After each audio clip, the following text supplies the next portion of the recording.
கல்ல வச்சு அடிச்சு கொன்னுட்டாங்களே! அட பச்சை புள்ள இது.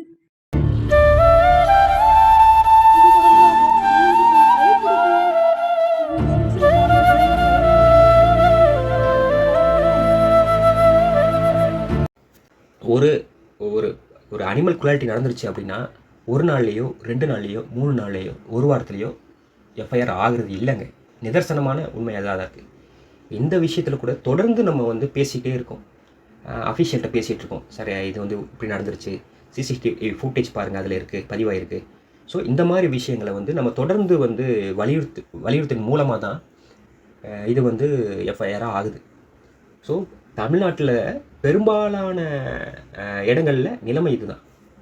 ஸோ அதனால் நான் என்ன சொல்ல வரேன் அப்படின்னா, இதன் மூலயமா ஆஸ் அனிமல் பீப்புளாக நம்ம ஒரு ஒரு வழக்கை கொண்டு போகிறோம், ஒரு புகாரை கொண்டு போகிறோம் அப்படின்னா அதை தொடர்ந்து ஃபாலோ பண்ணணும் கடைசி வரைக்கும் அப்படிங்கிறது வந்து நீங்கள் புகாரை கொடுத்த அன்னையிலேருந்து நீங்கள் கொடுத்து அடுத்த நாள் போய் ஃபாலோ பண்ணலாம்.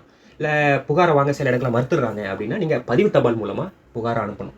அனுப்பிட்டு அதன் மீது உங்களுக்கு நடவடிக்கை எடுக்கலையா, உங்களோட எஸ்பிக்கு நீங்கள் வந்து ஒரு 10 நாள் கழித்து ஒரு புகாரை கொடுக்கலாம், எழுத்துப்பூர்வமான புகாரை கொடுக்கலாம். இது மேலும் நடவடிக்கை எடுக்கலையா, நீங்கள் வந்து கோர்ட்டுக்கு போகலாம்.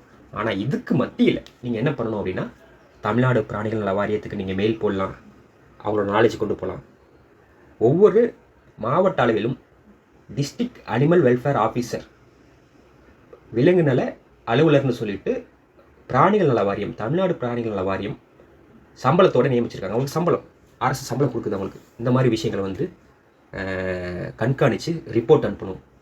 கேர்டேக்கர்ஸ்க்கு, ஃபீடர்ஸ்க்கு, அனிமல் ஆக்டிவிஸ்ட் கூட சேர்ந்து பயணிக்கணும் அப்படிங்கிற காரணத்துக்காக சம்பளம் கொடுத்து அவங்கள வந்து தமிழ்நாடு பிராணிகள் நல வாரியம் நியமிச்சிருக்காங்க. இவங்களெல்லாம் நீங்கள் பயன்படுத்திக்கணும்.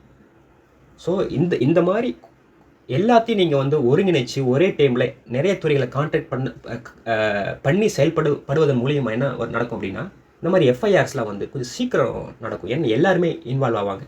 சில இடங்களில் வந்து சில தொய்வுகள் இருக்கலாம். இதுக்கு என்ன செக்ஷன்ஸ் போடுறது, இது இது இது வந்து நம்ம காவல்துறை விசாரிக்கலாமா இந்த மாதிரி கேசஸ்ன்னு சொல்லிட்டு சில இடங்களில் வந்து தயக்கங்கள் இருக்குது, டவுட்ஸ் இருக்குது. ஸோ இந்த மாதிரி விஷயங்கள், இந்த மாதிரி இடத்துலலாம் வந்து பல்வேறு துறைகளை வந்து சம்மந்தப்பட்ட துறைகளை இன்வால்வ் பண்ணுறது மூலயமா எஃப்ஐஆர்ஸை வந்து சீக்கிரம் உள்ள வைக்கலாம்.